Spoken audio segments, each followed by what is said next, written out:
And maybe you are an aspiring city banker. Please, city bankers, simameni mahali mko.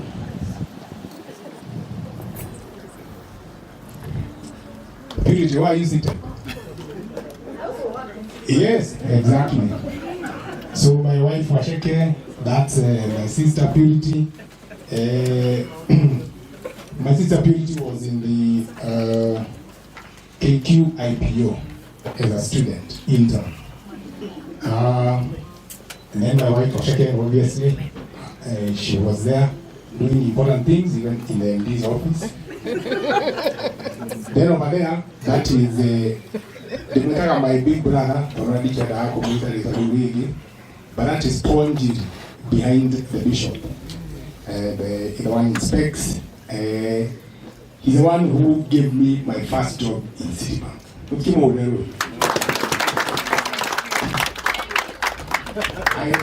My father, he only paid school fees in uni for me 1 year only. Because this man said from now on, you will be coming to work here every single day that you are available. So even in the afternoon, I used to go and work there. So only I paid my school fees through courtesy of him. Thank you very much, Paul. The tall man there, in black. Yeah, man in black. Metaphor tall, darkened. Tall, darkened answer. His name is Alan Akoko. Now, Alan, we call each other Osiapuna.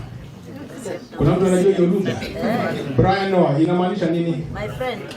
Osiapuna. My friend. There you go, my friend. Now, Alan and I, we have an interesting history because I have run a marathon once in my life, all 42 kilometers, when I was aged 45. We trained together for that marathon, and we finished together. And our daughters are friends, and our wives are friends. And Alan saw me at my lowest moment. The other day in Karura, I could not even stand on a bench. He came and sat next to me and told me, boss, we have to finish this. At kilometer number 35, we were training for the marathon. Those who ran a marathon, they know how grueling it is. Alan, thank you very much. At the point there, that's the man in specs. You have just met his wife, the professor, Nicholas Kamene. When I needed to take my daughter Wanjiko to Kianda, I was asked to quote, who do I know? And I said, I know Gadoni Ituko. His middle name is Ituko. And that is the daughter. Till today, her record has not been broken in Kianda. She's a surgeon, as you heard the mother say. And when I quoted her name, Kianda said, we want to see your girl. And luckily, on our Jikuwa, she was a top student. And she was a valedictorian. So Nicholas was our HR. And when we started running seriously, Alan and I, that is the guy who told us, come and join me on the road. We used to run on the road. And he also taught me how to play golf. So it became golf. Thank you. And he gave me the honor of chairing the committee that was asking for bride price for his daughter.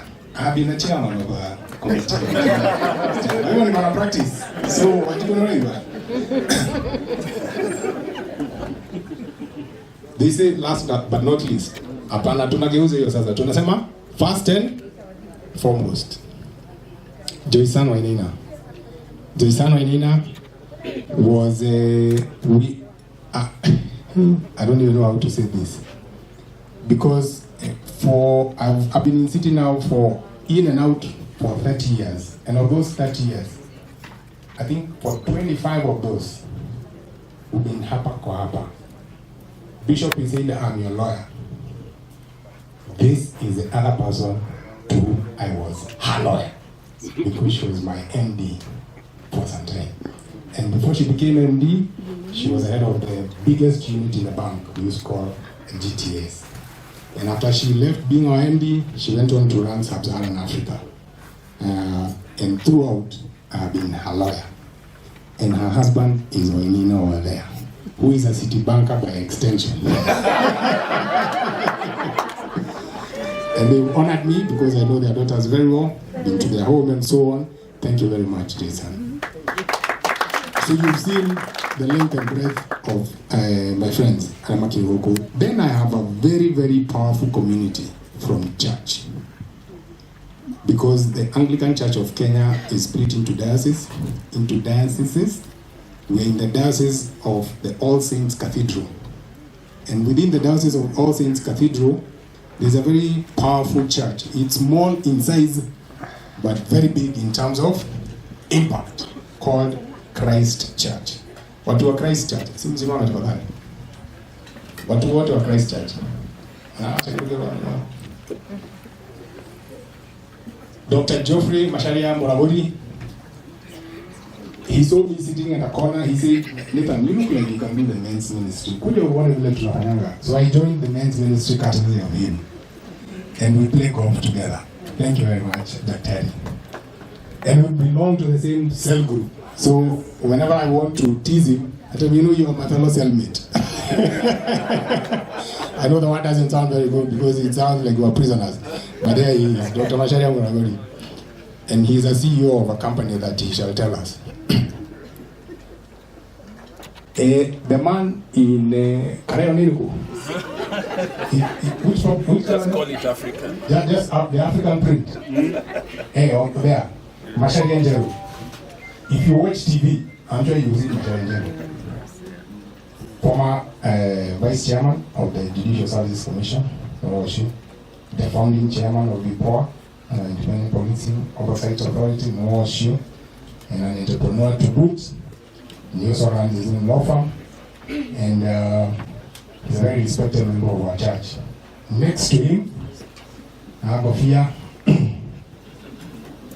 you know, mliona tulifanya muhodhi hapa. Sasa muhodhi ya kwetu also Christ Church, that is a guy who knows what happens to it. And his name is also appropriate because he's called ATM. Can you imagine? ATM. Alex Tito Muiroli. Owalea, ATM. His wife, Carol. Macharia Nindi Kuwait. Macharia is also married to Grace, who is a lady in Specs Owalea, Brown. She's an entrepreneur to boot. She runs the businesses that Macharia owns. Then next, Owalea in blue. When I joined the ministry, the church service, we had an outreach committee. And my chair was Mercy Katuli. Mercy is married to Robin. Robin is a guy in a God Papa. Because he's a Mutongoria in his own right. Mercy runs all the businesses that they own together. And Robin here is the CEO of Amazon Web Services in Africa, Aroma. And he's also a lay leader in our church. Wow. And before that, he was a Vicar's warden. What can I tell you? No. And he's a man of God. And their children are very good friends of my children. She's running after a child here. That is a child. Or in fact, she's visiting over there. And then at the back there, he likes being a young man, but he's actually older than me. His name is Architect Washira. Washira is an entrepreneur in this town, an architect and so on. And he also did something more important. He married a lawyer who was my contemporary. Now, another function. So they split. So Washira, karibu sana. And he's also a very big entrepreneur in this place. Then next to Robin, the guy in Fedora, Inspector Good, Micharo Mbogo, all the way from Teta. I have dreams of being a livestock keeper. This is the guy I talk to. But more importantly, he's also an architect, and he's also a lay canon of our church. in the Diocese of All Saints Cathedral. Kuna mtu nimeta?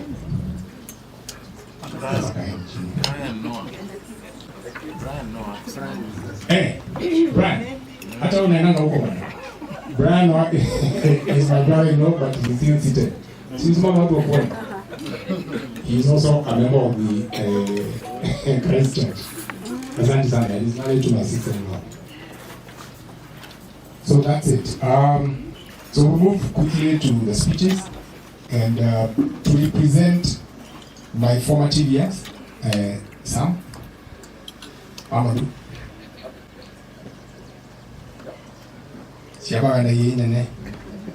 This is a man who knows me and knows my father. When I was going to Harvard, Joyson, this was my guest, or he was one of my guests of honor in that Harambee. He was in the MD. No, I don't think it's MD there. He was on his way to being MD. Rĩtwa rĩakwa nĩ Kang'ethe wa Wamathu, no mũthĩ nĩ njũkire na mũtumia wakwa, my very beautiful wife, Rũgama Njoki andũ makuone. Ũcio nĩwe mũtumia wakwa na nĩ ngenagĩra Ngai nĩ ũndũ wake. Rĩu haha nderwo nĩ niĩ njũĩ Nathan mĩaka ĩrĩa mĩingĩ mũno, tondũ Nathan ndamũmenyire 1983 nĩguo twacemanirie na Nathan when he came back to the village, to school in the village. Standard 3 na niĩ ndarĩ standard 7, and that is how we met. Na tondũ nĩwe watongoragia kĩrathi kĩao gĩa 3, na niĩ hĩndĩ ĩyo Ngai nĩandathimĩte nĩ ndarũgamagio harĩa mbere, ndikuga nĩ gũtongoria no.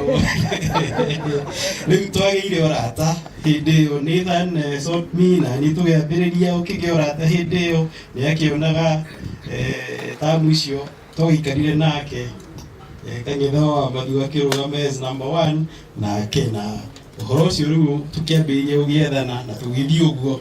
So I know him from that time. Tũgĩcoka ndathiĩ Njiri na mbere yake, koguo nake agĩũka form 4B, noima form 4B agĩũka university. Nathan nĩangorire kũu ndĩ hũka, na koguo I recruited him as a hawker. Nĩ ndamũrĩhaga commission. Ndathiĩ Gĩkomba, nĩ ndathiaga ngoya nguo tũgeka na arutwo aingĩ makiuma gĩcagi matikoragwo na indo nyingĩ, so nĩ twamendagĩria the personal effects icicio icanũri, airĩtu lipsticks na ndũ. Na the first day ya Nathan kũreport University ya Nairobi atanathiĩ orientation, ĩyo nĩyo orientation ĩrĩa twekire na Nathan, na koguo ngĩmorient into business. Mĩbuto nĩ twathiaga Gĩkomba tũgacagũra ĩrĩa ĩtaga kamera, tũgoka tũkendio tukũ mũgima, na tondũ arĩ na ngurubu nene ta mũthuri ũgwĩtwo hara wĩtagwo Benja Macharia. They were my first customers, so I recruited him that way. Na marĩa mangĩ akĩonire moru tugaga matigĩrwo njaũ gatigwo. Kuma hau akiuma ngĩgraduate University ya Nairobi ngĩthiĩ kũruta wĩra kwa maguta. I used to go and gũthiĩ gũkĩmetha university tũgagĩka atĩ, no kĩndũ kĩmwe ingĩririkana nĩ atĩ akiuma hau oka wĩra-inĩ na agĩtũkorire na tũtirĩ twagĩtigana, to the extent atĩ rĩrĩa atuĩkire nĩ ekũhikania, niĩ na mũtumia wakwa ũcio ndarũgamia, Nathan nĩ ithuĩ twamarũgamĩrĩire ũhiki. Koguo tũwĩ-inĩ ũguo na tũgatwarana ũguo. We have been together all that time, na nginya rĩu tũtikĩrĩ twagĩtigana. Na nĩ ndĩrona kwĩ maũndũ atakĩrĩ a mentor, niĩ ndingĩhota kũhandũ crowd ta ĩno, na ndingĩhota kũ-invite andũ ta aya. Rĩu koguo Nathan nĩ ngwenda gũ spend much more time with you, nĩgetha ũnyonie thiri ya gwĩka maũndũ ta maya toguo mũbishofu witũ akiuga. We are very proud of you. We are very proud of you. Ithe wa Nathan nĩ ndĩmũĩ mĩaka mĩingĩ mũno. Ndĩmũĩ mĩaka mĩingĩ mũno tondũ ngĩheo rũgano nĩ my parents. Agĩthoma iko no ndirikane arĩa Kĩagũthũ. I think hĩndĩ okaga nginya hĩndĩ ya holiday agoka akaheo wĩra nĩ my dad, na akĩmũrutĩra wĩra na akĩona mbeca iria akĩonaga. Now one of the things that I remember very well about him, where he has really mentored us, he is to university ndito ibagale mu university na Nathan twari kumugeithia na twari kumugeithia ringira nchawa na twari undu wa mbere ndirikanaga ni ati ni undu wa gututhomithia kindu gitagwo ethos of hard work tuimaga city hall ni kwa kwa twari na kuria Grogu ni aruta wira na guku wira wa kando tugakua maratathi mari ma printing na twakua nake na ria turirikia wira ucio ri niguo atukunjuragira riu thie ibukarie nyama. So we learned a lot from him. Na nikio hihi ona Nathan yagiukage gufundithia kuingira biashara-ini. Our dad was already ahead of us. So I would say that he's been a very good instrumental mentor in our lives. Na kuma hau ni njokete gukorwo ngimutrack uria areka uria arathie na ngona mundu ugwiguire wacenjia kuva uria ari uria atwikire aingira kanitha-ini eka maundu maya. And that is why you find that ena grace ya Ngai wa muroro uguo ni ukuona tiga no akwirire riu ni akinyia miaka 80. He still looks like he's just below 70. Tari hindi hau aroka ke 70 ni undu wa gukorwo akimenya kwimenyerera. He's one of the people that I know uthiaga annual checkups religiously every year. Niathiaga akarorwo maundu mothe na agacoka aka implement maundu macio. Koguo ithuĩ tũrĩ andũ anini nĩtũrahota kũiga mfano ũcio wake. Ona akorwo rĩmwe nĩtũkoragwo twĩna ũgũta wa gũkorwo atĩ maũndũ macio mamwe tũtireka. We look at him from a distance and he's a good mentor. Na rĩu nĩ ndĩrepromise kuma haha going forward I will do like him. I will do like him tondu ni atuteithagia muno tondu ria mundu agithii check ups icio ri maundu maria mangira mukora ni ageria kurigiriria and later agĩkorwo ni aragisave stikikiuga ati ni arasave family mbeca nyingĩ tondu uria aikarĩte ri rĩu ithuĩ ona nĩ gũtũhe ithuĩ harĩa tũrĩ stage ĩrĩa tũrĩ ri na ũrĩa aikarĩte rĩ nĩ gũtũhe twanjũkaga nake tene akanjĩra atĩrĩrĩ rĩu niĩ harĩa nginyĩte ri andu mangĩtwo athuri betwo karika village ya cross harĩa haitũkĩria hetagwo kari ona athuri mangĩtwo na kũu rĩ niĩ ndingĩaga mbeca cia kũgũra kĩ cai koguo ndingĩtigwo. So dad, thank you very much nĩ ũndũ wa gũkorwo wĩ a good mentor na kuma rĩrĩa ndakĩmenyire ndimwĩte Grace tondũ nĩguo aretwo mũthĩ. She has been that ĩtagwo proverb what woman 31 woman, very good and very caring to her dad. So thank you and thank you very much. Need to go how, but I am very happy to have known Nathan, and I'm very happy that I have always been very close to my family and has been very close to his family. Mutumia wako akuma ria mamenyerera mutumia wake, they have been very close. Ona rimwe ndimwiraga ni tũrathiĩ gym hamwe aingira ngari amuhũrĩra thimũ maragia nginya tukinye gym. Twaima hau ningĩ ngĩgakora nĩ ahũrire rĩngĩ ingĩmakaria nginya mũciĩ akĩmwĩra rĩu niĩ ndagĩtuĩkire ndega. Asanteni sana. Nĩwe right hand man wa Bishop wa Mount Kenya South, Bishop Mutuli, because he chairs the development committee in that diocese. Na nĩ QS by training. Gatũnũtagĩra nake ona wa QS nĩ ũkwĩra. My Lord Bishop, clergy present, na ageni othe all protocols observed. Good afternoon. Ngai nĩ mwega na hĩndĩ ciothe. Na Nathan, maybe without knowing, was given another title now, Marie Canon of South African Church of Kenya, Diocese of Mount Kenya South. Na nĩ gũcokeria Ngai ngatho tondũ maũndũ maya mokaga nĩ ũndũ wa Ngai kwenda no ti ũhoro wa mũndũ kwenda. Njoke njuge friend like Reverend Samson Gashathi nĩ ithuĩ tũmũrerete, and actually we participated so much kinya gĩtuĩka bishop wa Nyahururu Diocese. So yes, Vicar General nĩ ekũnjĩrĩte. I was actually to attend his function, but I told him I have a friend who have been with him for 37 years. Nyambe njoke gũkũ tondũ nake anga bishop ena mĩaka 40 kĩndũ, koguo nĩwe njikarĩte nake makĩria gũkĩra kĩ bishop. So thank you so much. Nathan, we met in 1988 in Jiris High School. and was my desk mate in Form 1 up to Form 4. Now, the reason why he became a lawyer, Nathan was very good in languages and arts, that is history. But in sciences, Nathan had a big challenge. That God is good, especially in mathematics. But we had to tolerate him to finish school. Today we were one of the professors saying,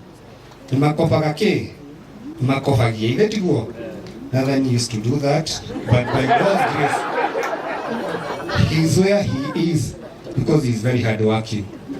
Secondly, Lincoln is Nathan.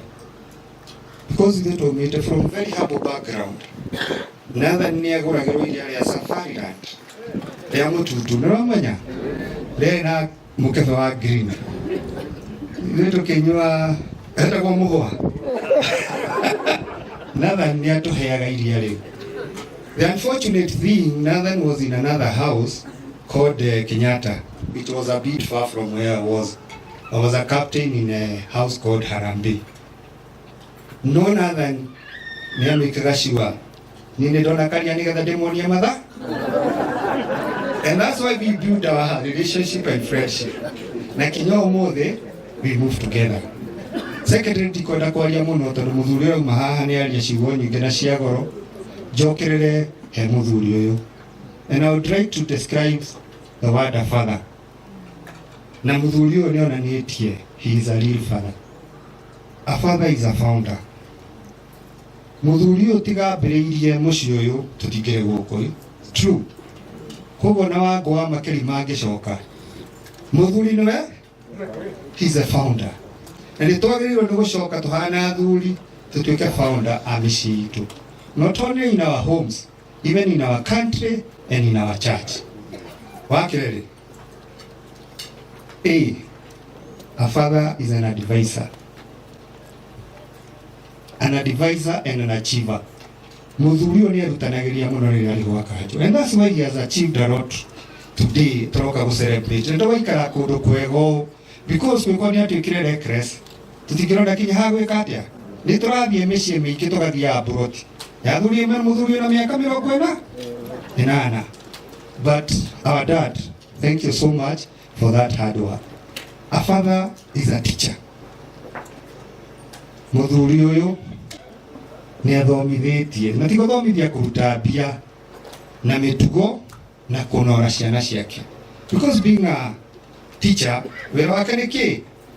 Mwalimu ni guthomithia na kunora. Muthuri ni anorete ciana ciake.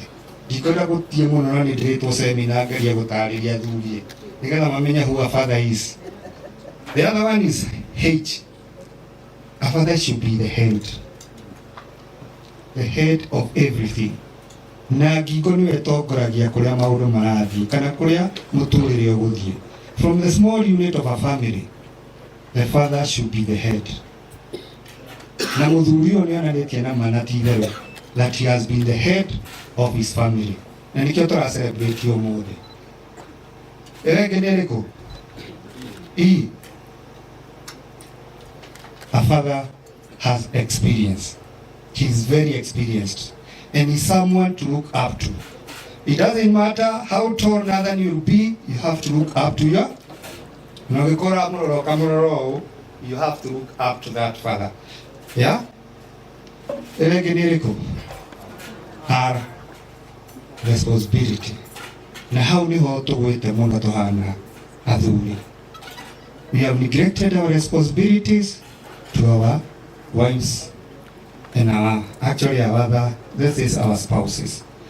Na nikio turona maundu mategũthiĩ wega bũrũri-inĩ because if we take our position and we redeem it now, things are not going to work right way because it is a divine responsibility that we have been given. Ngĩrĩkia njuge niĩ nĩ nyonete mũthuri ũyũ nĩ eheanĩte mũno. And by physically, even the way we are created as men, we are supposed to be givers. Na muthie mwirore Mone muthuri obeto eagi giver. And the women are receivers. No ni to vatanite maundu maya mugatuika ati atumia nio meki ni givers. Na atumia mairo ni receive. Togo gitekia jugi atiriri. Athuri, we redeem our position, we become givers in our family. Tuheanage mĩciĩ itũ, tuheanage bũrũri-inĩ, na tuheanage wĩra-inĩ wa Ngai, na maũndũ mothe nĩ mekwagĩrĩra. Ngai ndakĩmũrathime, na mwĩke wega. Asante sana.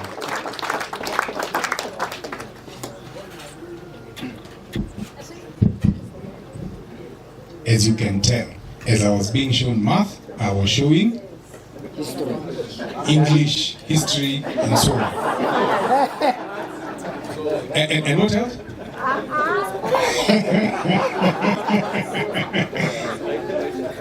But let me tell you, my Lord Bishop, if I was to call all my friends, they will not fit here. But these are people who I feel their warmth. I feel their warmth. Because whenever I need something and I give Joysan a call, I know it is sorted. If I give Gige a call, I know it is sorted. Yesterday, my father had to meet a ragi as I was doing shopping. I didn't know how to get a ragi.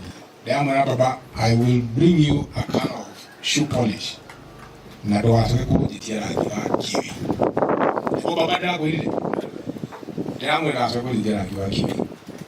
Because we have our own homegrown kiwi. In fact, Gige's stated objective is to a kiwi in this market in 5 years. Can't you remember Gige? That man there,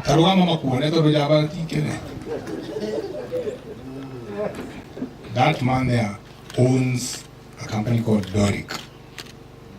Wadi Koraragi, from today henceforth, we tell you you are rich. We must promote our own. I hate any money na Jews, you know, you promote your own. My next friend to come up here, those people know me from both schools now, you know, primary, high school, uni, and so on. It would have been my roommate. My roommate, Demohe, he is apologist. He is somewhere. Alison, where is he this morning? Lagos. He's in Nigeria. He is doing a very worthy cause. He's raising funds for a Christian group of schools called Logos. And they're doing that by cycling, and by riding their bikes. He owns a BMW bike. And they're doing that, touching all the 6 points of the continent of Africa. So they go around the shoreline of Africa. Nagasokagoko May. You'd have been the one to speak, but his brother is the one bringing us the cake. Because that family, I know them for the longest time that I've been in college and throughout. We've done life together, and that is why we were very happy to go to Limuru to get this young girl and bring her to be the wife to my brother. After school, after high school, I went on to uni, the university, near school fees. And that man is none other than Ponji. Ponji, please come and give your remarks. Thank you, my big brother.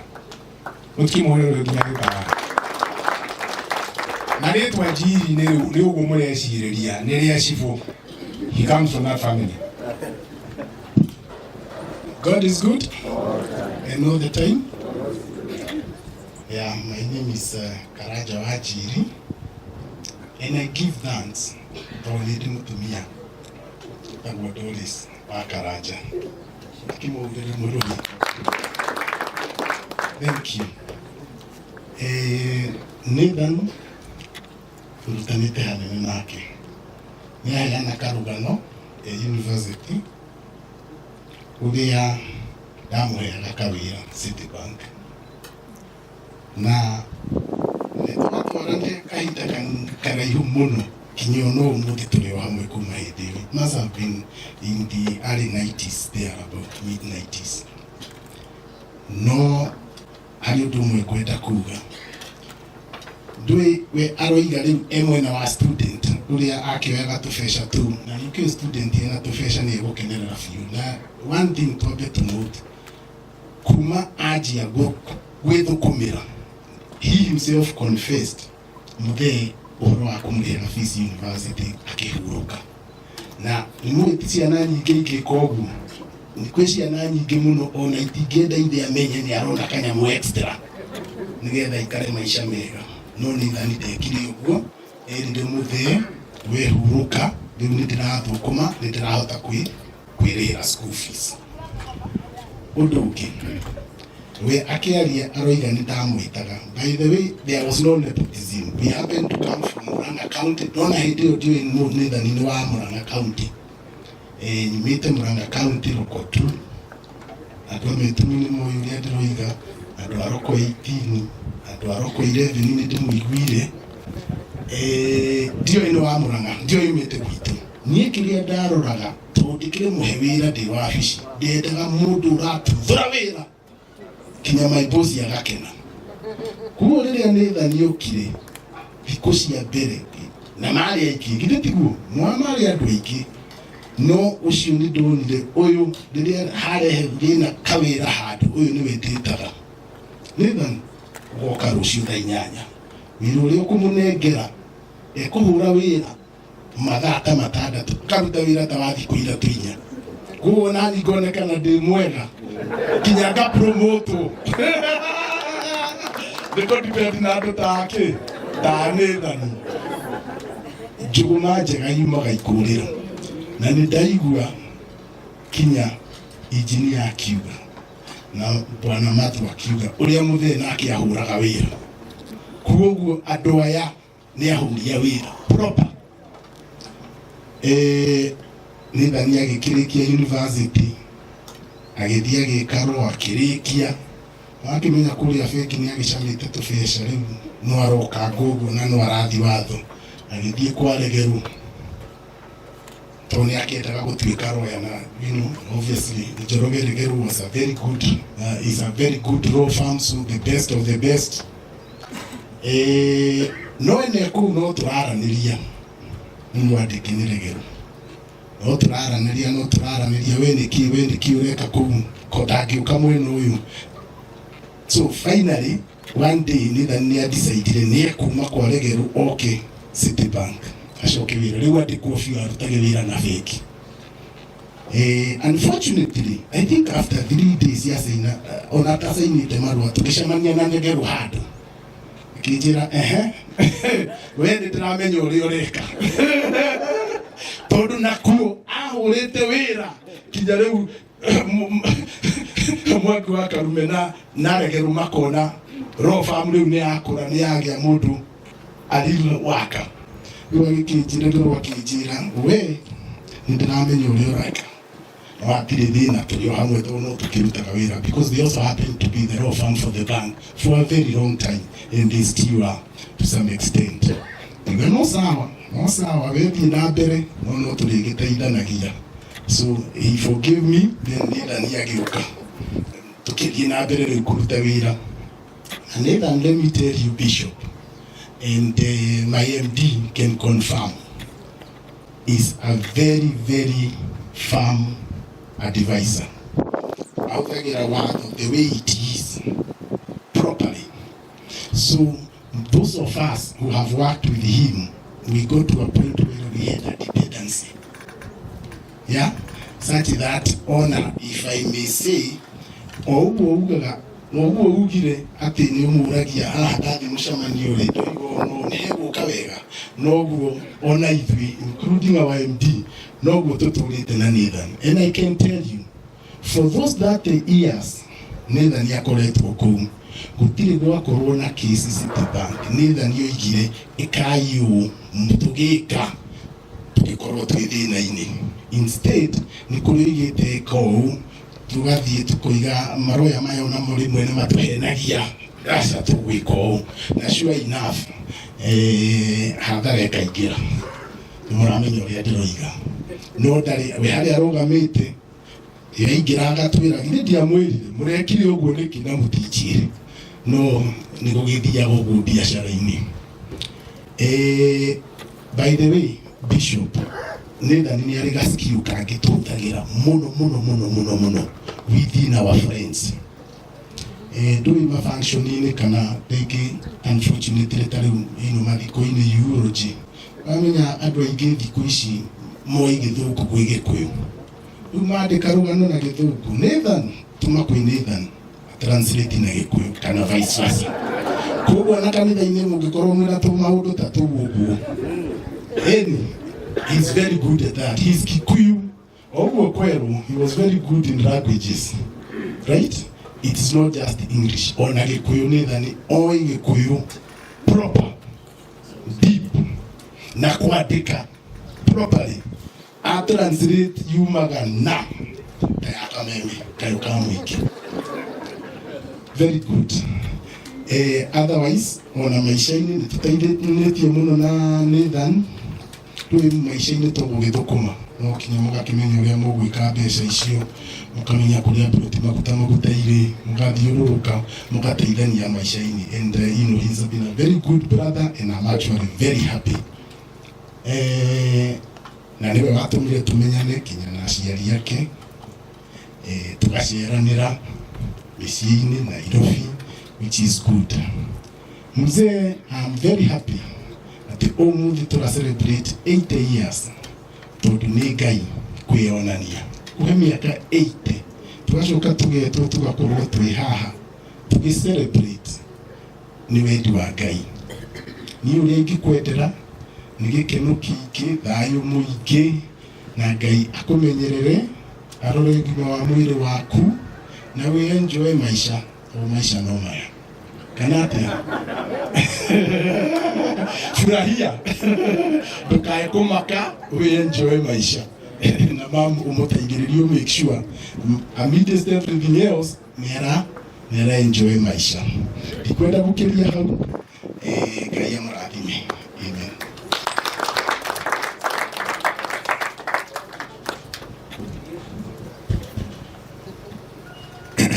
Thank you very much, my big brother.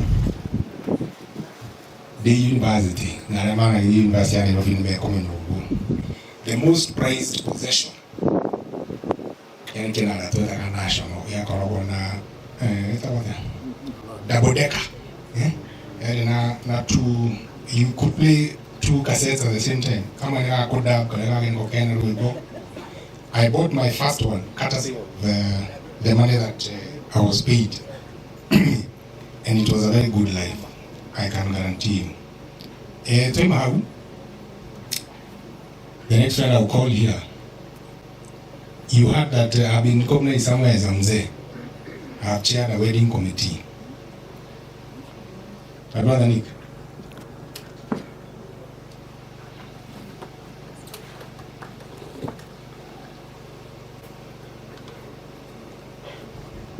God is good all the time. And all the time. Mfenze ni akwaritie. Nori mwana mwejira akwaria muno tondu ni aragia muno na moga muci wako na mundu athikiri no ngirekaria. Ni ba wako ngire mwaria muno akiga kundu guku igihikiri mutumia tugicereria kameme.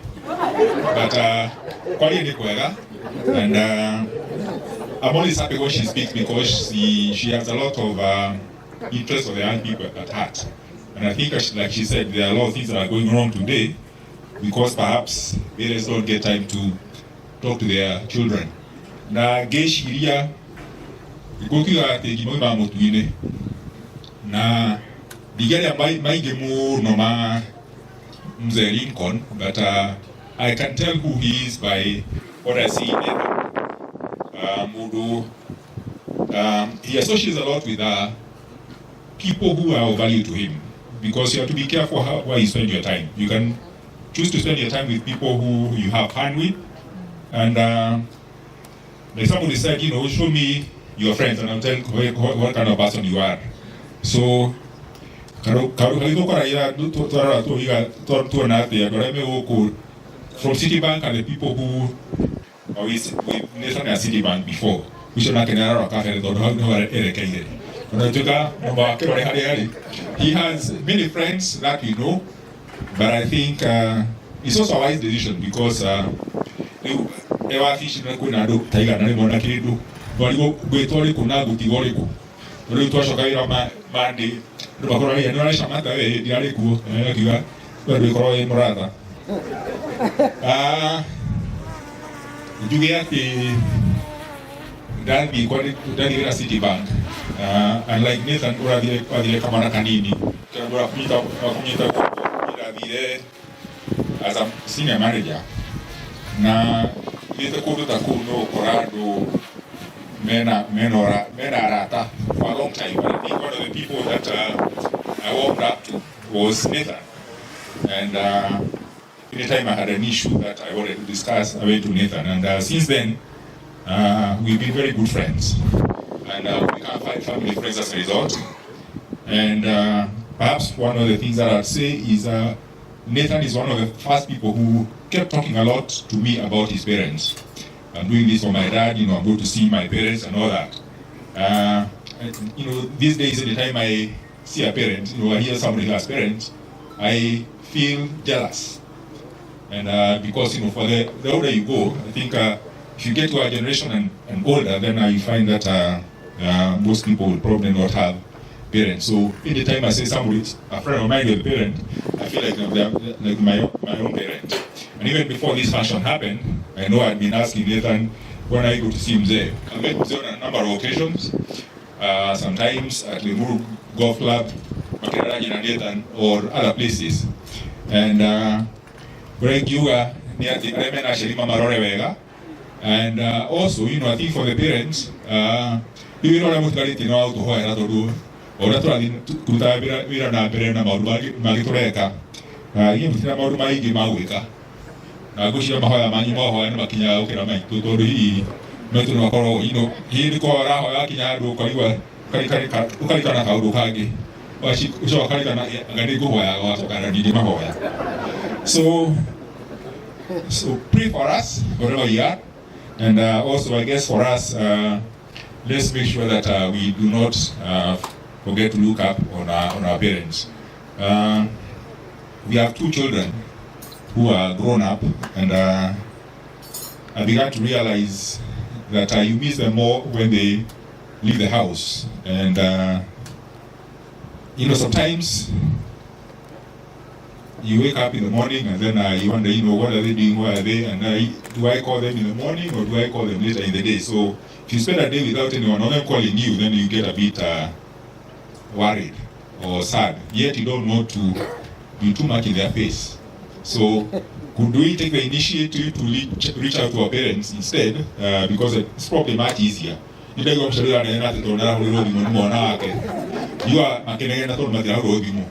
so let's keep close, because the more you keep away, the more difficult it becomes to begin a conversation. But if you are constantly speaking, then you get to know things that if you leave too late, it may be difficult to know them or arrest a situation which could otherwise go bad.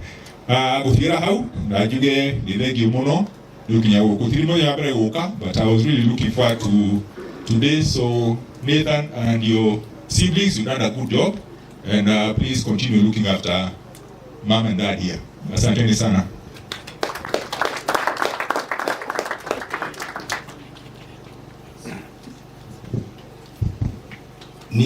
Nico was our HR manager for the longest time, and working on why we gave him the HR manager job. He really does know how to whip staff into line.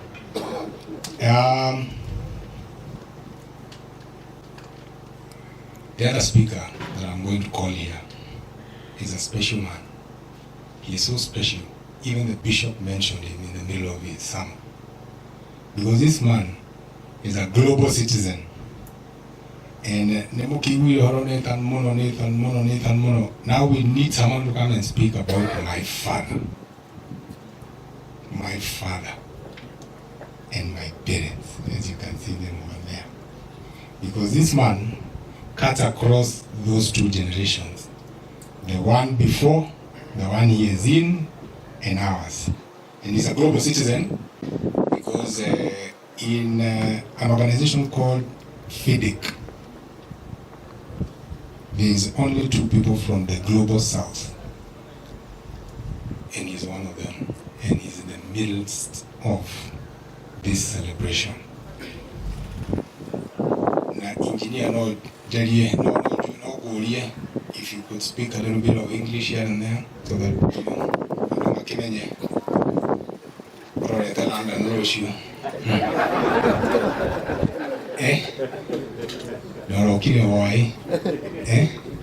but you are here by the grace of God.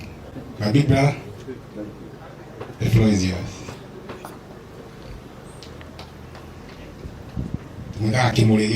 Because he's also from our village. We are very proud.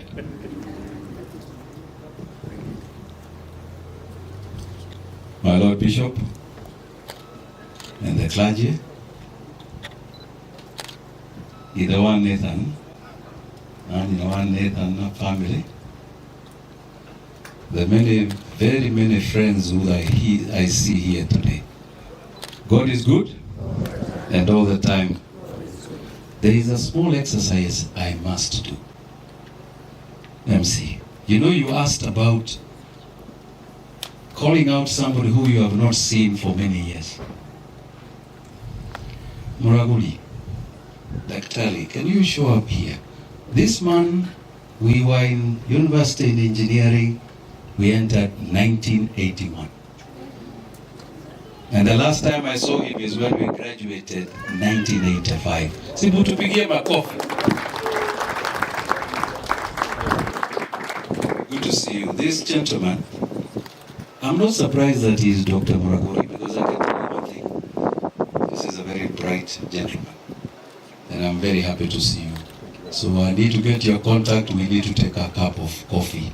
Coffee a cup, na abue, they need to go to bed jago komeja. But thank you very much, my brother. There's been a lot of statistics here that have been shared, and to start us off, let me introduce you to my dear wife. We are a young couple. Agarero Kirogame. I have. Thank you very much. We have known each other for only 36 years. And I'm happy because we have 3 children and a granddaughter also. So asante sana. And then, now talking about people of my age, this Joroge Regero was also my year mate at university. And I would have been happy to see him here. A very serious gentleman doing law even back then. My Lord Bishop, you prompted me to say something about some of these global positions we have. I can say this, that I have found a comfort in life in advocacy, getting involved in discussions about issues of society, so achieve organizations, whether in engineering and others.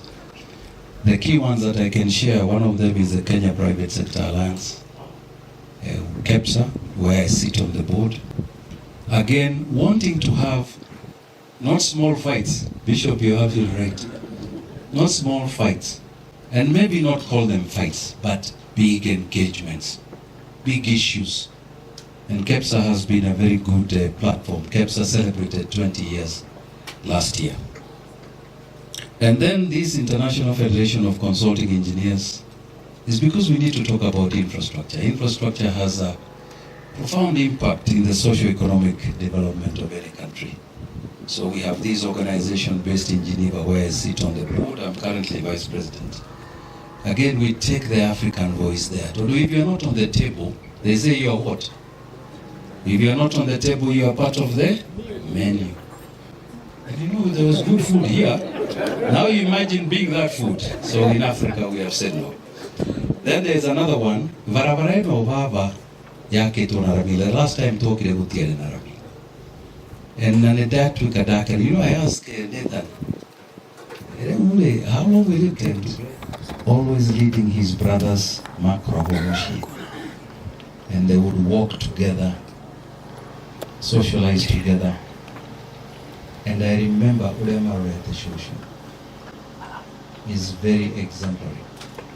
Family, the meaning of family. Nathan at the church, and what have you, I can see those traits that have come from Mzee. Mzee has been a man of humility.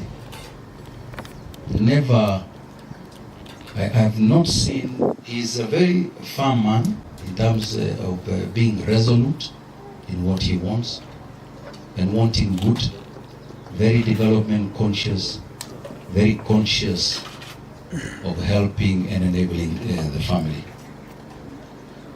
He has also, in my engagement, I see a very calm person. So there are people who can display a high level of emotion when dealing with issues. But I saw calmness, and I think one of the things is that sometimes calmness, you come after many years, but I saw it even back then. But the thing that catches me is I had the privilege of studying in Nairobi, in a boarding school in Nairobi. My father worked in the post office, and he was given a house in Ofafa Maringo post office, and I would go there. And sometimes on a Sunday we were allowed to go out, or maybe it is half term, and my father would pass where Baba Nathan was, at his workplace, and they would talk, and you could see friendship between the two. And obviously, to me, those visits were good. Though they go keep it up, and they had to kind of hey, young man, take this and that. And I think the thing that I recall is that he has also treated life as a service. You see, in the 70s, 80s, when people lost a relative from home, there were funeral meetings, as you can imagine. And Nathan's father has been a chair for our people in terms of funeral arrangements for many, many years.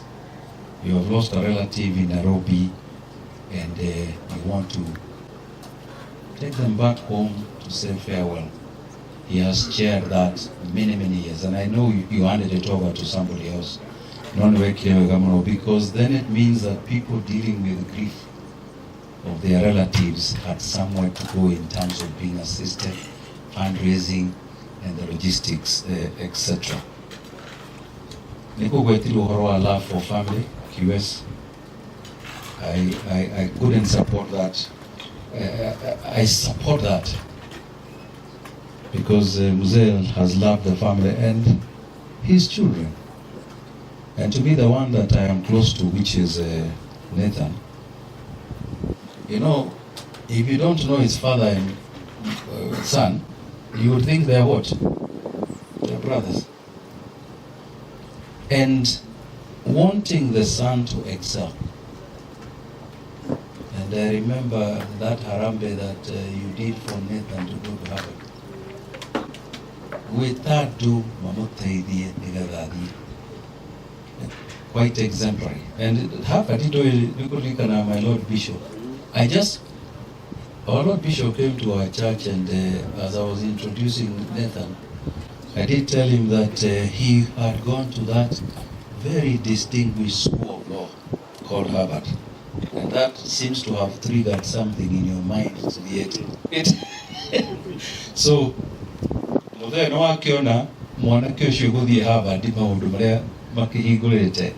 and obviously as a diocese, we really appreciate you giving him the opportunity.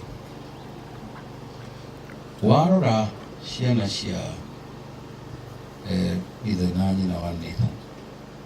The togetherness. Even those who are far, like this good lady who comes from that good land of the man who is claiming that he can stop the Ukraine war, isn't it?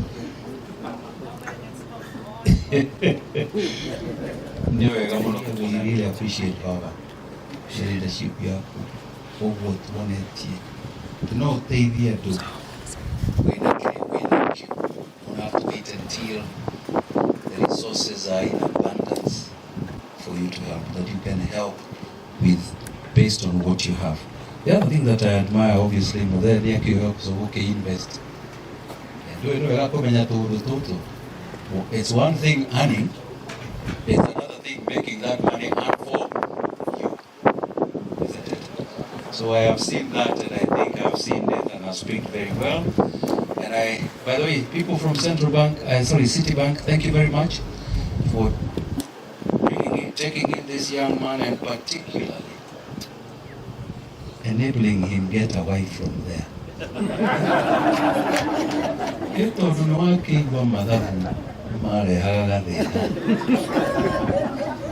Now she's all and good, he is well and good, so that skill is compensated. So let me just say that the settling of Muzee here, at first I agree with Muzee Okashama, something like it is very far. But you know what? In the powers not vested in me, I think we should call these careers accounting. We are trying to say the people who come from Kenya, this is our home. Okay? So thank you very much for showing us that you can actually go elsewhere and actually settle down. And when people love you, they will come. Let me say as I come towards the end, the thing that has caught me is that many times we go to see parents for different reasons. And some of the times when we go to see them, it is because they are not very well. But I must thank Nathan, Mrs. Masharia, good sister here, all of you who have arranged to have this function Muthe in good health and everything. Now Muthe, I want to also say thank you for wearing a suit. Please, thank you, because it tells us on our way, my late father wore a suit going to his shop. But the fact that you feel proud and you wear a suit,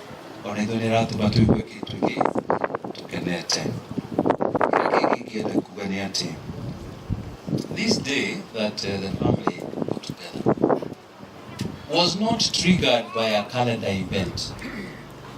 We are not here because it is Christmas. We are not here because it is Easter. We are here because of Baba. It had nothing to do with the calendar event. So they have decided to make this a special day, not because it coincides with any other function. And I think we need to give them a very warm round of applause. Maito, thank you, 40 years. Why were near day 36? I'm not like a mother. My Lord Bishop, we're at the two. Now, you get it. I don't know if you can tell me too. That one, hey, what about my AS? 30. No, I told you.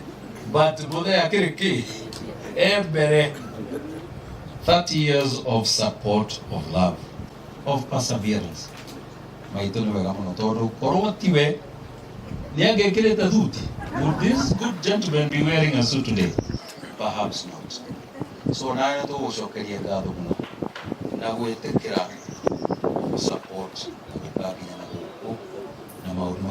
We never ever take it for granted. Support you, Mohete.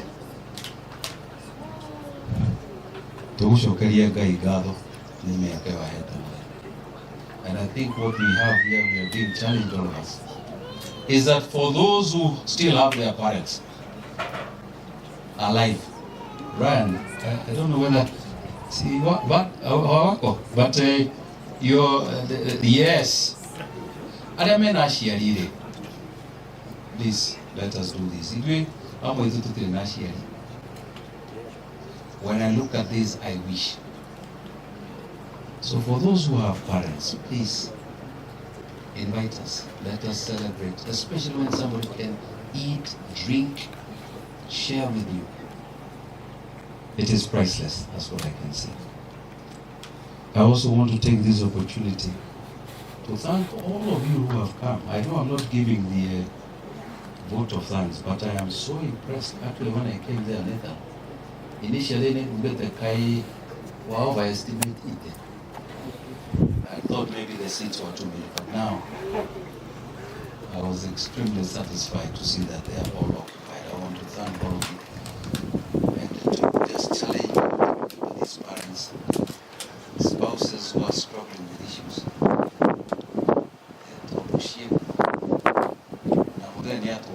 That all of us can support one another in your at a particular time. So thank you very much, Dad and Mom. But let me just take something that we had very good prayers. Bishop Mutua, Hoera family, my good vicar, John Miano, my former vicar. That is. Now I want to end by some thoughts that were triggered by the prayers by the vicar. You prayed for the nation, and we will pray for the nation. The message I would like to share is that the one option we don't have is to do what? Is to give up on what? On this country. We cannot give up on this country. We will pray, and then we shall try and play our part in whatever form and wherever we are to address the issues that face us. That is what I've learned in many years of advocacy. That you can only be two things: part of the problem or part of the solution.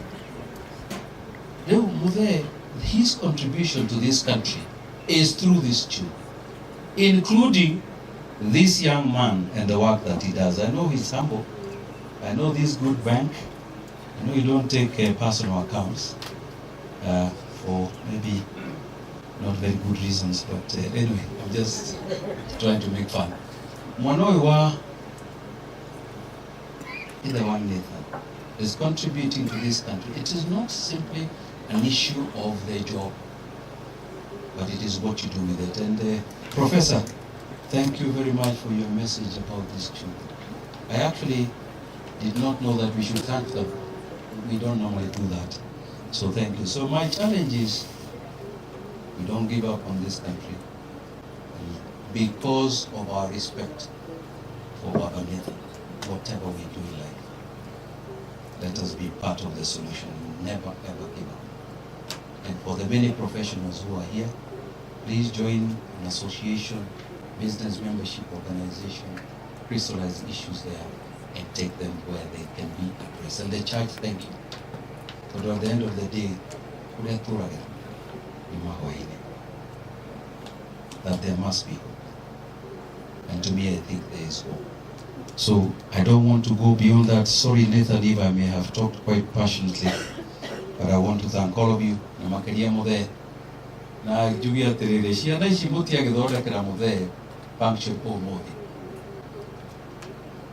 Please, before you go, tell us when is the next one. Thank you very much.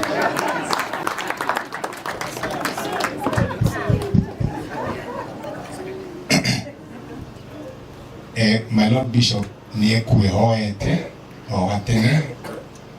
if you recall from the invites that you got to this function, it had said we will start the service exactly at 11:30, and I think we tried, and he finished on time. Not although he had said that I'll be remiss, and I don't want to be fired from being his chancellor. So we have spoken so much about my father. Bishop Lupin the Kidie Mudomo Okeri Daniel Maito. Just one. Kamuira. Uncle AJ.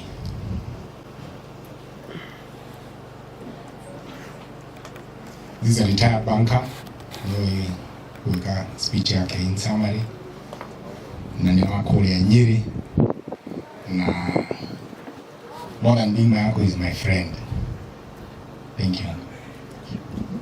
ndamugeirie muriega mujitikirie kireko vyenu wakaliwa na maitho alituletako Anthony Ndirangu wa Hope na Nana ni my sister non mukuru kugera between Hannah and me tiaroje mono in between is one late sister na nigaki kurole hau numereira otherwise niye dikuwa maige although Nibokewe as the first son of our parents na kuogwo a lot of experiences kana challenges ni mwili koragwo na iretu kaige madengu na maguthie handu nderagone my mom ni mumagarie kuogwo ona life yake I would say I participated in that because she's a good responsible mother. I thank you so much tukaneta mundu ko twi hamwe na inywe muthenya wa muthi na mwathi mici yanyu mugeithenie muno and keep the families upright and moving on. Thank you.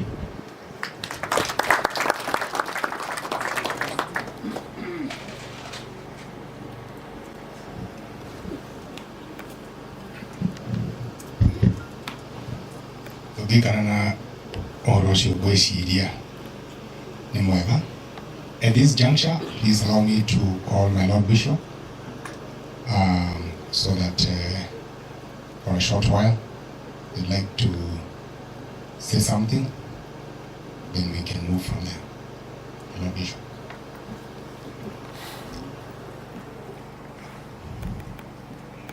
There'll be a couple more speeches, not very many, but a couple more speeches, then you can cut cake.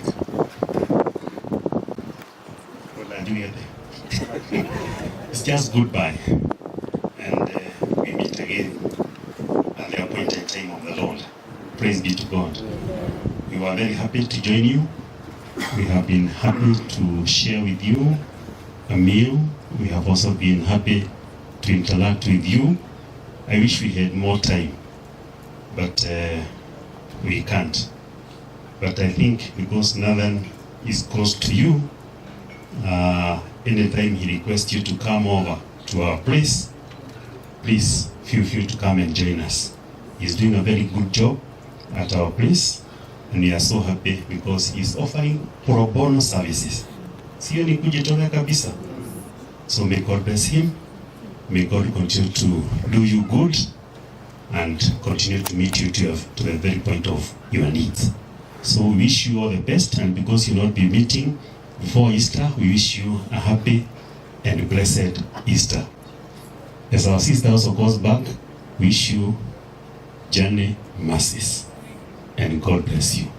May your journey mercies be safe, and I believe that tutakutana tena. Asante. Nathan.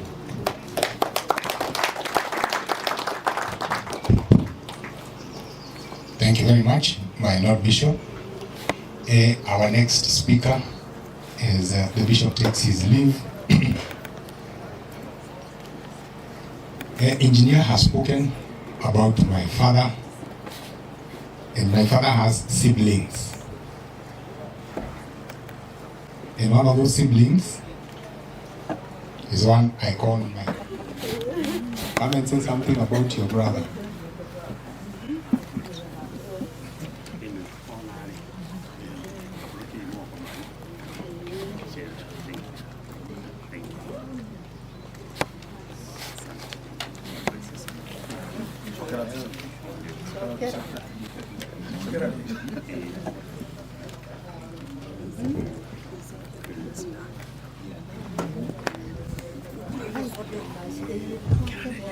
Mwathani agocwo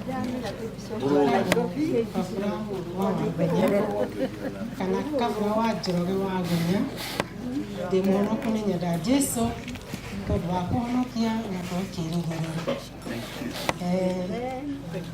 gwitũ nĩ kĩria Gahinda ka Njũgũ ndĩ nyina wa na niĩ ndĩ mũirĩtu wa mbere kwao koguo kũrerwo tũreranĩrwo hamwe harĩ o mũkũrũ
utũũro-inĩ wakwa nginya hau nginyĩte.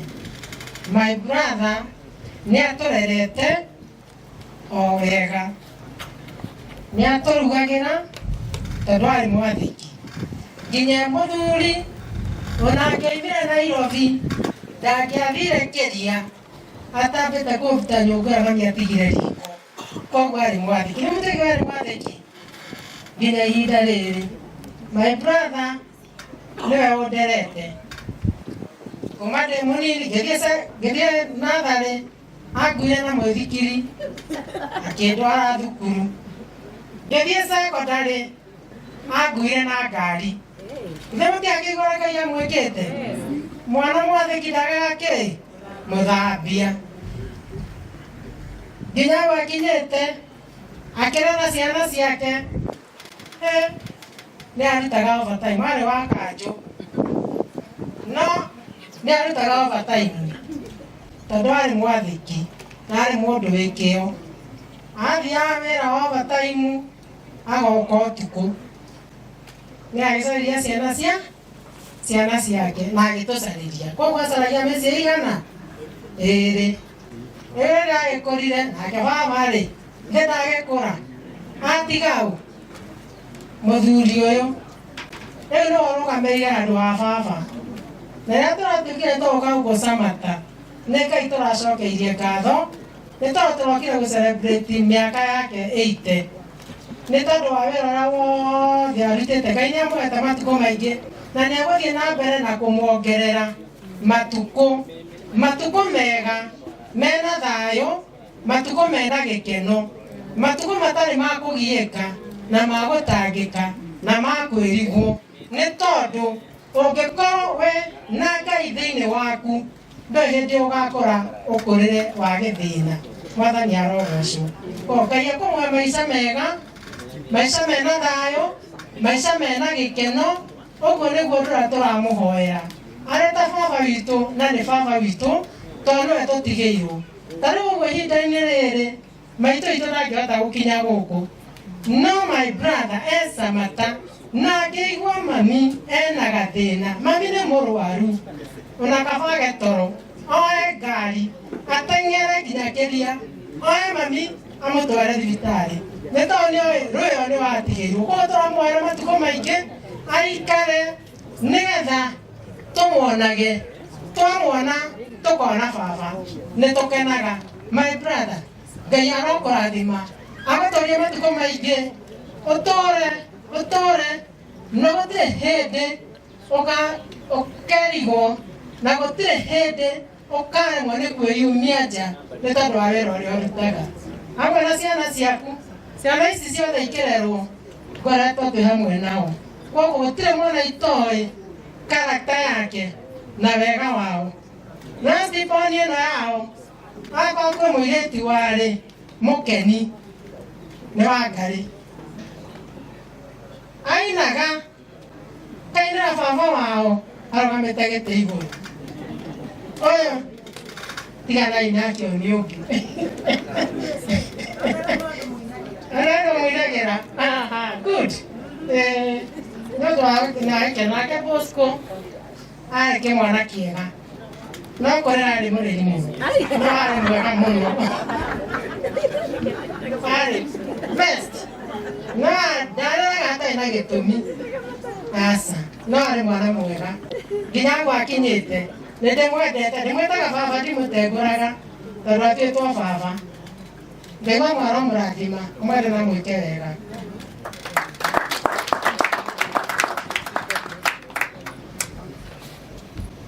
Asante sana auntie. You know, the Bible says that you should honor your parents, eh? And so it says, and it shall go well with you. So if you don't honor your parents, it does not go well with you. And it does not matter how your parents are, or whether they are good to you or not. You honor, still, because that's what's commanded, eh? But it is easy to honor a man who honors. And I know we may not have a chance to say it, but we see from Dad the way he honors his mother. Shosho. And we are touched by that. And so it's easy to honor him because we see the honor with which he honors his parents. Asante sana mzee. Let me call the next speaker, which is a friend of the family, Bwana Geduka. I think you're in line to speak. If you are not, it's okay. Asante. Habari zenu? Amaretwo njĩtagwo Shega wa Gĩthuka na nĩgũtuĩkire kũrĩ nyũmba na nĩ kũrĩ mũciĩ. Ũguo gwitũ kũrĩa njĩtaga mũciĩ nĩ Gatũndũ North na kũrĩa njĩtaga nyũmba nĩ diaspora. So I'm a diasporian who came yesterday morning to attend this function.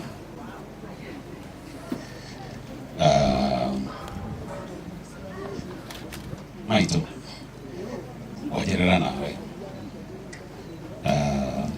Andũ arĩa aciari ao mathiĩte rĩ, they live through their parents, through their friends' parents.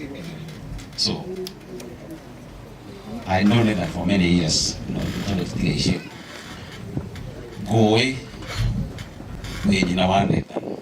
but more importantly, we have taken the okay mono. New work here looking for. At the then I read that we kill Kaudo. Jigua Gatimo, Baba wa Taifa. That's what Condena calls that. Baba wa Taifa, Eshamata. Baba Taifa, Ahoragari. Arorete Nairobi. Tira mami Shamata. Tire mwe, timeri, timwako mwe, miaka mingi. Tulete support Takauruka. Asante sana. Torres Yanaishi. We are my sisters. My brother. Mishiri kora kuna nyugu. Na tushamleti watu kumaingi mwono. Na my brother ntora gianake mono. They go on and tell him akiuga te maitu dana kenzi kroshi dana support. Oh, we thank you so much. We thank you so much. Baba Taifa, how are you, sir? 2025 is a very good year because in February, which is last month, turavire kuona nyina wali 97 years old. Usually, what would you call it on Nimokoro? That day, she was up to Kamumiaja, to Kinadashinake. We had a beautiful, beautiful day. Today, we are celebrating your 80th. My dad passed on when I was 16. So when I see the way you run your family, admire that. I wish my dad was there. So I live through you. That's why I see my father. So I see you as my father. And you know what? Because I call this man, Nathan, please. Brother from another mother. This is my brother from another mother. We met about 20-something years ago in New York. I was introduced by another friend of ours, and since that time, we have remained close, very close, to a point where I come to this country about 3 or 4 times a year. He will not let me take Uber, either going to the airport or coming from the airport. I have to beg. I have to beg. This man. What can I say, my brother? What can we say? And then I have to thank your wife.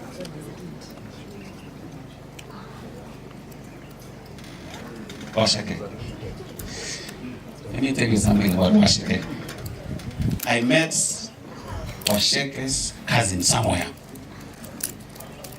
makĩrũgama akiuga mũthuri ũyũ aheo rũhĩa.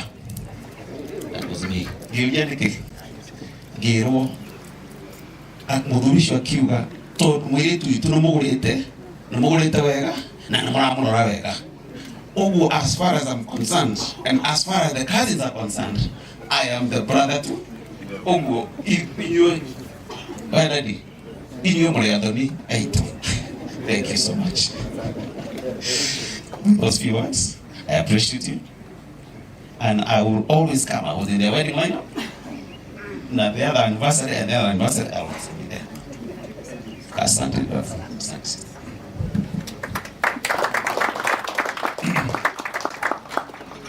As unbelievable as it sounds, even being a graduate from that school, I was denied housing in New York because of my skin color. But that man saved me. He housed me in New Jersey, in a small city called Linden. We lived together as brothers. I was not paying rent. I can't call it rent. We used to contribute to the house expenses. And when I left and I came here, I had saved so much money. My father just took me to a place somewhere in town, and we bought a plot of land cash. Thank you so much, Oga. One day I shall invite all of you there when the blessings upon which have been bestowed on me have come together fully. And to bring us on for with that, sort of session, you heard that I'm the legal advisor to the bishop. Before I became the legal advisor to the bishop, I was the legal advisor to our MD in Citibank. But she's a personal friend, apart from just being my boss. Yes, sir?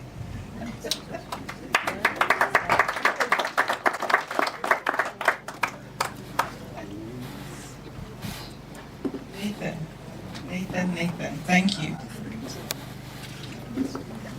Wow, we're finally here. We're finally in the very Shamata. Good afternoon, everybody. It's such a pleasure to be here. Good afternoon, Dad and Mama, Dad Lincoln and Mrs. Lincoln, who has gone inside. We have been told for many years about Shamata. Nathan has always spoken to my husband and I about coming here, and we kept making promises we shall be here. So I shall start with the very husband of 32 years, Wainaina Kinyanjui. That is the head of our home and a good friend of Nathan's. As you have heard, I once was, in my past life, I was with Citibank, as well as all the people on this table here.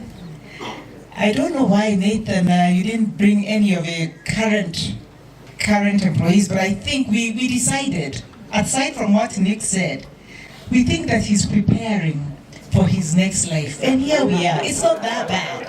It's not that bad. You can come over.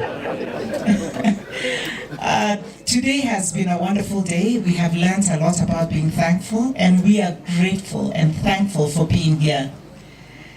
Baba Nathan, every time we wanted to do something interesting with Nathan, invite him home during the holidays, he always told us, I can't. I'm off to Shamata. I'm putting up, I don't know, some. Is that the very water tank? That is the one. We heard about it. We heard about power. We heard about the roads. And we heard about the lake. I hear the lake has dried up now. But we shall come because it's seasonal. So we shall be back. Nathan was and is a great friend, even at City. He kept us, the bank, and me as the CEO, out of jail many, many, many times. There was no serious decision we ever made without first comparing with Nathan. Because you've heard he went to Harvard. Yeah, he brought that to the bank. He is a serious lawyer. It's only today that we have learned that mathematics was not his... Had we known that, City is a bank and banking is math. Had we known knew that, you know, but we didn't know. Thankfully, we know now, and we are gone. But he was,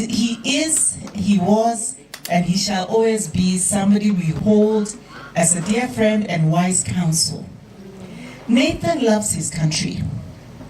While at the bank, before major events like elections, my husband and I would host many discussions, some with politicians, some with,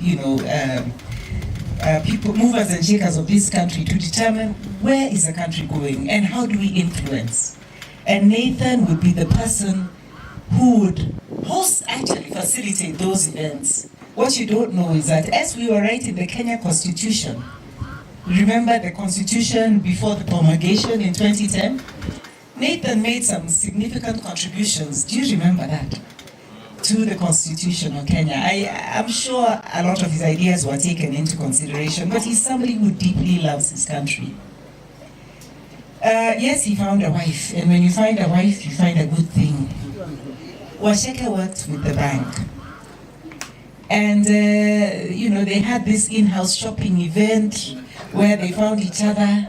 And when it was soon discovered that, these two could simply not report to the same person, I was given Washeke.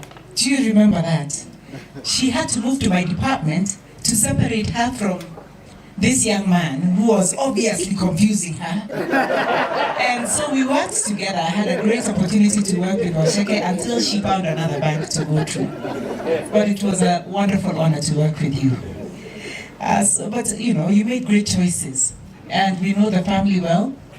Nathan is a great family man. He has been a wise mentor to our daughters as well. You remember that. And they couldn't be here today. They went on to do bigger and better things in their life. But when they were in high school, they would go to Uncle Nathan, who would give them great advice about what they were thinking about, what they were writing about. Because, aside from math, he was a great, incredible leader for the youth. So thank you for that. I know I'm standing between us and cutting a wonderful cake for a wonderful 80th birthday. So I will not say much more than that. We are so delighted to be here. Shamata is everything we thought it would be. We thought it was rural, but we've come here to a very modern home and beautiful. So we wish you God's blessings, and we are so thankful for being here with you. Thank you, Nathan, for the honor.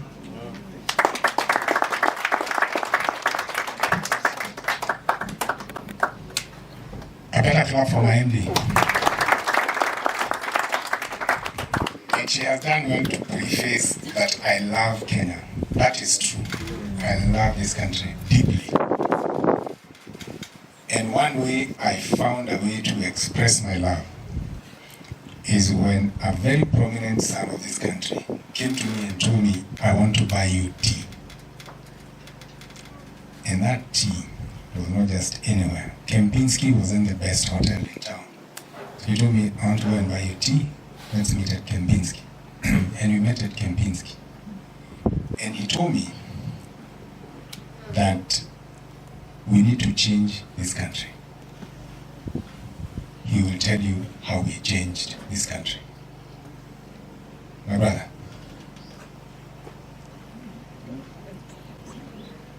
Senior Council, Mashari Njeru. A big hand for him as he comes.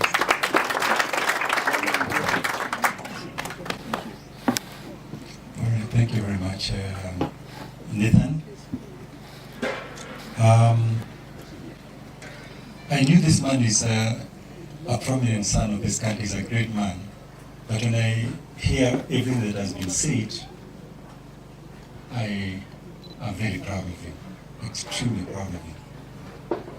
Because, he's somebody, as has been said even by his former boss, who is very busy where he works, at a very senior level in the corporate world.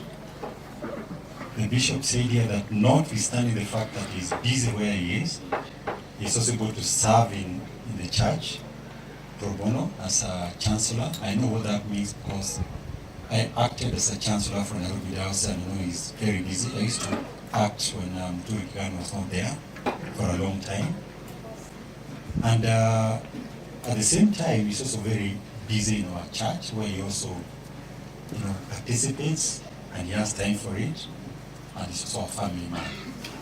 To undertake all those tasks without dropping the ball in any of them, it takes a lot of effort. Nathan, I'm very proud of you, extremely proud of you.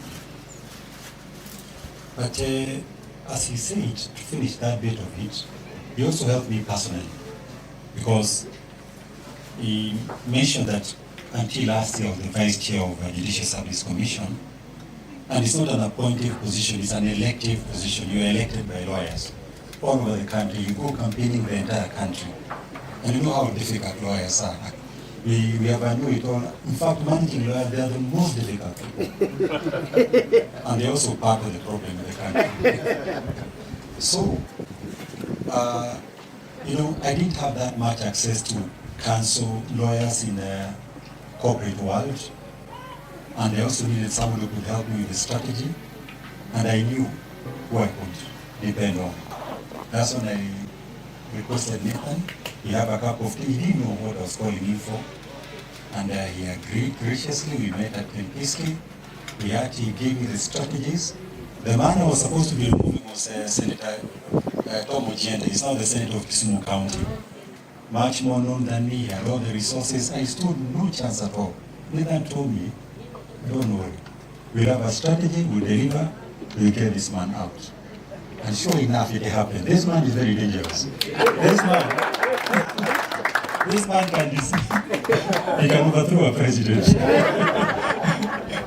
But, you see, when I was thinking about the good things that are being said about him, I thought about his father and his mother. Lincoln and our mother Grace. And Grace is, my wife is also called Grace. So I think the good virtues that are in this home will also follow me in my home, because I married a Grace also. And he's a good man. I met him in church several times when he came with Nathan. And it got me thinking about the parable of the sower of the seed. Remember that parable? About the seeds that were, the farmer who went out. There are some seeds that fell on the pathway and they were eaten by the birds, isn't it? There were others that fell on the rocks. Then the soil was shallow. When the sun came, they withered, isn't it?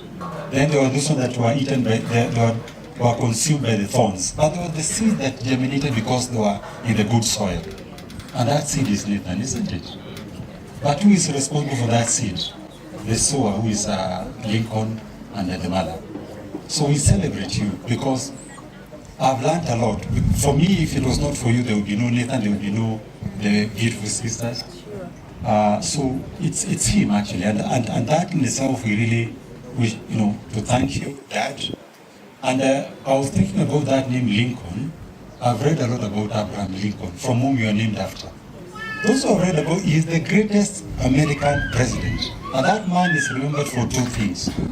He kept the unity of America between it. There was a big civil war in America. America actually would not be America, USA would not be where it is today were it not for Abraham Lincoln. He kept that country united. And he made sure that in the Civil War, the Unionists won against the Confederates. So the country was saved. So Lincoln is an offshoot of that Lincoln. The other thing is that Lincoln is the one who ended the slavery. The slave trade the slavery in America, and he united the country. So you are united. In fact, if you look at the way we are today, we've been brought in unity by this Lincoln. This is Abraham Lincoln, who has brought up another very great man. We thank you most sincerely. So for me, I just request you stand for just 1 minute to do one thing, only one thing. That we give 3 claps for this great Lincoln. Not Nathan. Nathan is an offshoot of Lincoln. So, when I say 1, 2, 3, we give 1 clap. Right? For this great man who has brought this great offshoot, we thank him for being able to teach this man to be a great man. 1, 2, 3. Then secondly, for being able to make us come here in unity, because we met great people. But see, if it was not for this Lincoln, we wouldn't have been able to come, isn't it? And we've met, we wouldn't have known all these, because there are prominent people here, people who have left their jobs, but they've all come to celebrate this great man, Lincoln. Again, 1, 2, 3. And finally, it has been said here before, one thing I've learned is that let us celebrate our parents when they are alive. Can you imagine? There are many people, when we are going now for the burial, or things have become so bad that this Harambee for the hospital bills, particularly now that Shah and she is not working. But him, he has brought us when the father is alive, together with the mother when they are healthy, and for us to celebrate him. We celebrate him. 1, 2, 3. God bless you.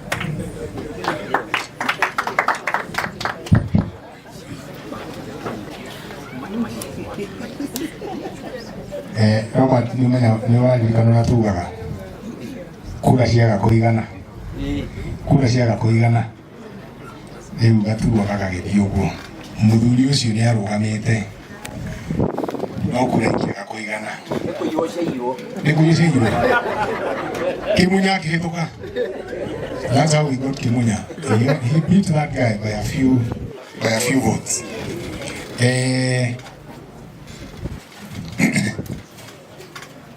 Nĩ ũndũ wa ũguo tũthiĩte na nĩ ndĩrakena mũno makĩria because the next person I will call here is a man who congregates us. We know when we leave church, we normally congregate out there. You know, we congregate out there. But before he comes, I just want to tell you something little. You know, sometimes in church leadership, you don't know whether to go there because some people's intentions are not good, other people's intentions you do not know. You don't know whether when you go there your reputation is going to be besmirched. And as you can see, I came from a very humble background. The only thing I have going for me is my reputation, is my name. So if you're going to spoil my reputation, I'll lose everything. But one man called Robin Jiro showed us what it means to lead, and to lead with honor. And he leads even in the corporate world because he manages Amazon Web Services across East, Central, and West Africa, outside South Africa. Robin? Even though I know him from Chad, he's my brother too.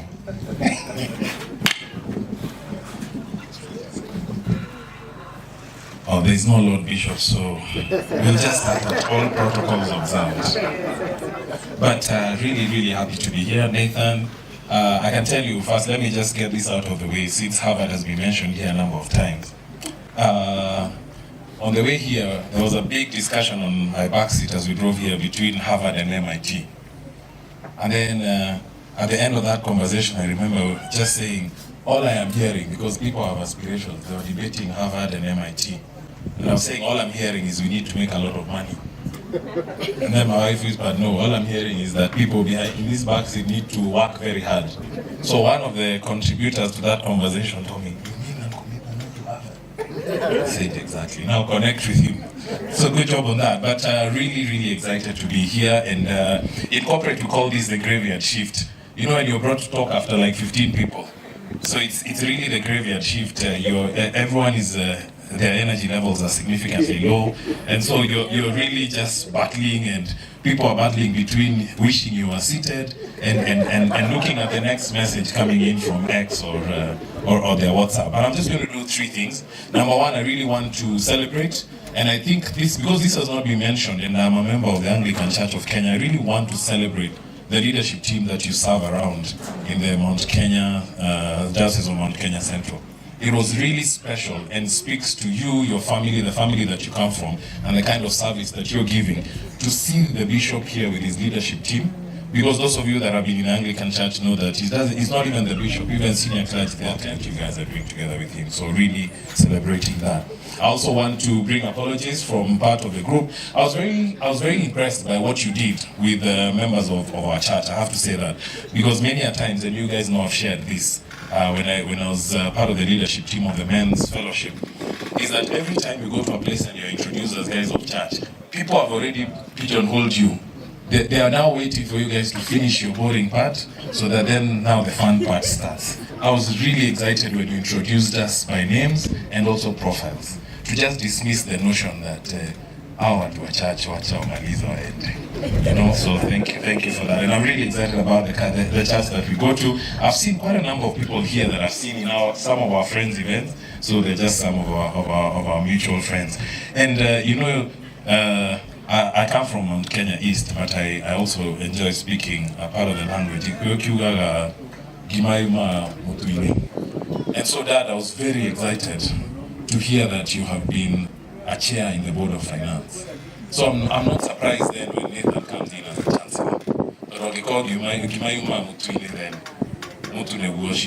So congratulations for the seed that you have planted, and God continue, because he's someone that we've done a lot of work with. I don't know if Dr.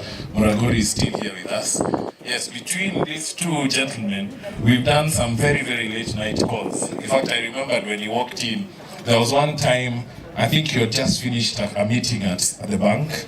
You were getting into the car. Dr. Muragori, you were on your way to Nakuru. It was about 8 p.m. And I think I was out of the country, and we needed to have a virtual call just to deliberate. That happens in corporate, that doesn't happen on Matters Church. But I just thought, as we ended that call, what a special group of gentlemen, you know, who remain super, super committed. Secondly, I also wanted to celebrate you, Nathan, Washuka, and Washeke, and the family. No, it's Washeke, I'm not. And the family for doing this at a special time. I know many speakers have come here. In fact, one of the things I told the group that I was seated with, there are many people who do this. Almost 80 to 90% of the time when we get to people's homes. You've told me, I think like Jason, the first time I heard the name Shamata was from him.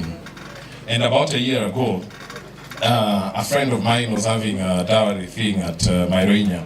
And so I sent Nathan a pin saying, look at where I am, I'm in Mairoinya, which is about, I think, is it 20 minutes from here? And instead of Nathan responding with anything, he just sends me a contact and tells me, call Mzee. I'm sure by the time you get home, there'll be tea. And I said, Nathan, this is very awkward. I'm not sure I can do this randomly.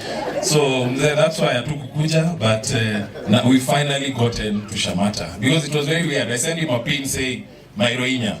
He sends me a contact. This is Mzee, call him, there'll be tea in the house. I couldn't summon the courage to just come on my own, but we finally made it to the famous Shamata.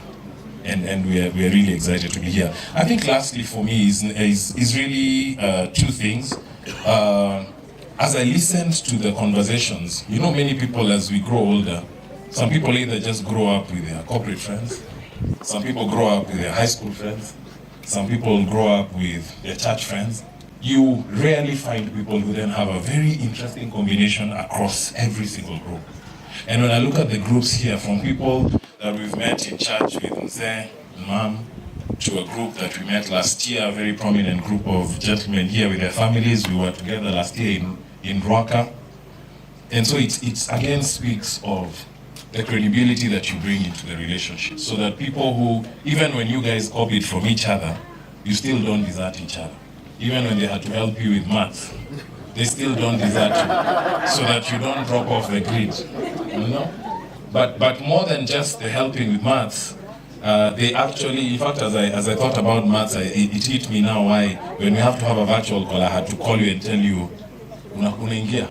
Because maths is not your strong area. Maybe the times were not aligning for you. And so that's why we had to do the quick reminder.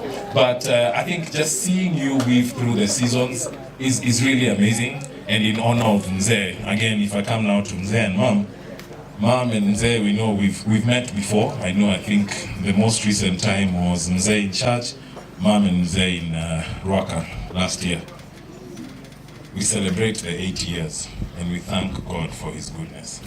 A lot of people, moka kaiketo kaga gishagi todo modo mshiari ni atirwo, not because of celebrating. So the only thing we celebrate at that time is life. We call it but it's because of a loss.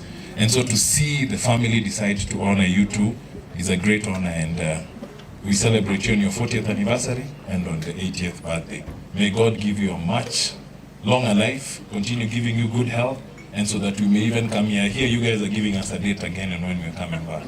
We are really looking forward to that, because this is really an amazing celebration. And I think with that, let me just pause it so that the graveyard shift doesn't keep going on and on. But God bless you all, guys. Asante.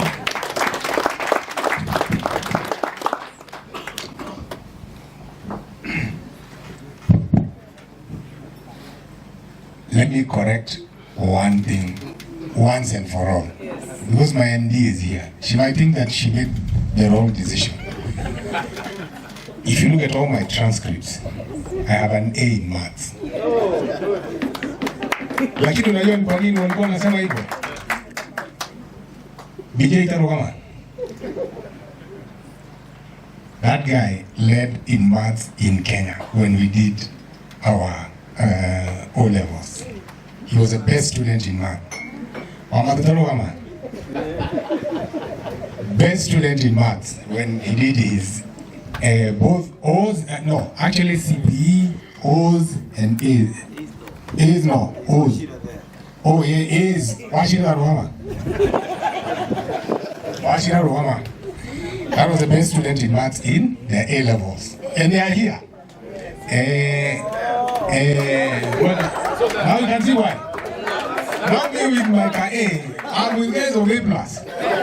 I think you're struggling with like a B plus here. So, listen, accounting for lawyers, I got an A. And my KCSE, I got an A minus. Private school, I got an A. So, you know. When I was in the hekas of town, I met my beautiful wife, Washeke. What I did not know is that as I was in the hekas of looking for investments and so on, we formed an investment group that was modeled along Trans-Century. The next billionaires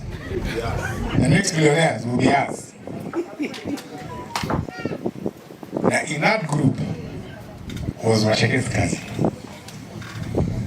So when I was going for Rashio, I even had leakage. My daughter, I don't know, that leakage. My brother Robert.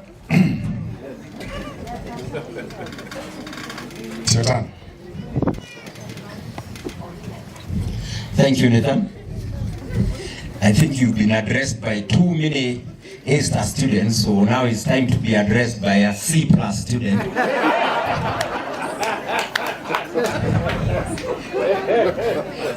And it is the truth, actually. Me, I was in I am a C+ student, because, well, all of them are talking about recognizable names where they went to school. I think not many of you, if I said I was in school, you'd recognize. But here we are. That's the beauty of the world, isn't it? Chief guest, Mr. Lincoln, the clergy, the family. Oh, and Mom. Thank you very much, Mom. You fed us very well.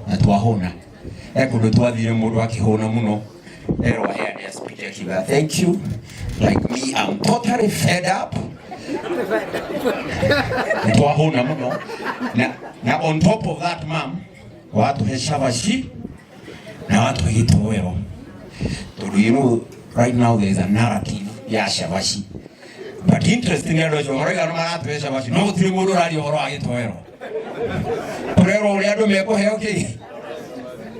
for the non-French speakers, I don't know how I translate this. What is Gitoero? Or stew. Okay, so anybody who's seated to a non-French speaker, please translate to them what exactly I'm talking about. Now, Nathan, I got to know Nathan through an investment group. But you see, we had one problem with that investment group, is that all of us were leaders in whatever they were doing. So among 20 people, there was a huge clash of around 20 egos. So we could never agree on anything on how to invest. That was the unfortunate thing. That is why, because everybody in their own place, they are the ones who give direction. Now nobody wants to listen to the other. So we decided, let's break up, everybody get your money back, let's become social friends. And that's what we became. And that is why we are here. I'll talk a bit about Nathan's dad. Where you are for Nathan. Nathan's dad, what is amazing to me about Nathan's dad is the relationship between Nathan and Fafo. Because, you know, like when Nathan has a project, Fafo knows a project manager on site. Now, for some of us at Wakarura, before I proceed, sorry, I have my wife. Robert, come working. I have my wife there. Please, Roama. Ask my wife. So, Nathan, his father is a project manager, which means, really, you know, protocol-wise, he's reporting to Nathan. Now, when I look at myself, my dad passed away about 3 years ago.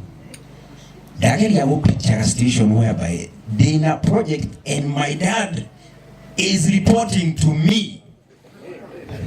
My dad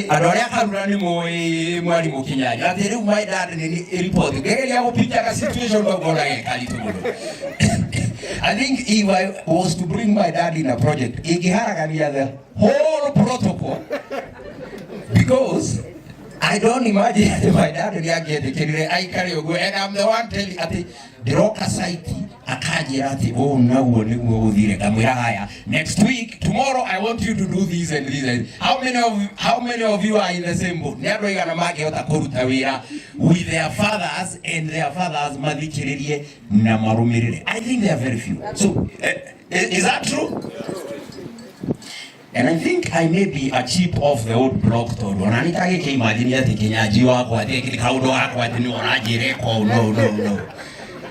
I think I would find it extremely hard.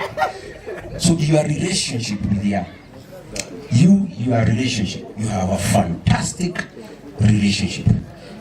And Mokip Ogwo, because that is how Adoma mentor, because you are able to mentor your son, you are able to mentor Adoayagi. Now among again your relationship with Fafa Wawashike. Those two have a beautiful relationship. I would find them. Both of them two in-laws. It's extremely unusual. Very, very, very unusual. Those people, they're just sitting having a conversation. So he's very easy to talk to, and I'm very, very happy that New Hotagate, even as much younger than you, we are able to hold a conversation. Because I've seen something has been